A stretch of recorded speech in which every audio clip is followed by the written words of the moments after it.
সীতাকুণ্ডের মাঠে আসলাম ভাইয়ের ঘাটে নানিমুড়ের মাঠে আসলাম ভাইয়ের ঘাটে দশমুড়ের মাঠে আসলাম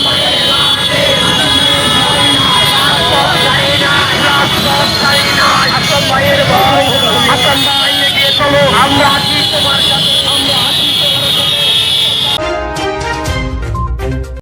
মহান বিজয় দিবস উপলক্ষে চট্টগ্রামের সীতাকুণ্ডে বিএনপি নেতা লায়ন মোহাম্মদ আসলাম চৌধুরীর সমর্থনে বিজয় র্যালি ও মোটরসাইকেল শোভাযাত্রা অনুষ্ঠিত হয়েছে।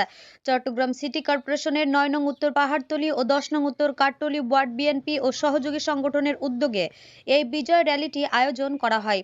১৬ ডিসেম্বর সকাল ১১টার দিকে নগরীর আকবর্ষা এলাকা থেকে মোটরসাইকেল শোভাযাত্রাটি কুমিরা এলাকায় গিয়ে সীতাকুণ্ড উপজেলা বিএনপি ও সহযোগী সংগঠনের নেতৃবৃন্দদের সাথে একত্রিত হয়ে বিশাল একটি আনন্দ শোভাযাত্রা সীতাকুণ্ড মহাসড়ক প্রদর্শন করে। পরে সিটি গেট এসে বিজয় দিবসের আনন্দ র্যালিটি শেষ হয়। এ সময় বেগম খালেদা জিয়া ও তারেক রহমান বিএনপি নেতা আসলাম চৌধুরীর নামে স্লোগানে স্লোগানে মুখরিত হয়ে ওঠেন পুরো সীতাকুণ্ড মহাসড়কটি। এ সময় বিজয়ের মাসে গণতন্ত্র ফিরিয়ে আনতে এবং দুর্নীতিমুক্ত বাংলাদেশ গড়ার লক্ষ্যে আগামী নির্বাচনে সকলকে ঐক্যবদ্ধ হয়ে কাজ করার অঙ্গীকার করেন তারা। মোহাম্মদ রুবেল, চট্টগ্রাম আপডেট।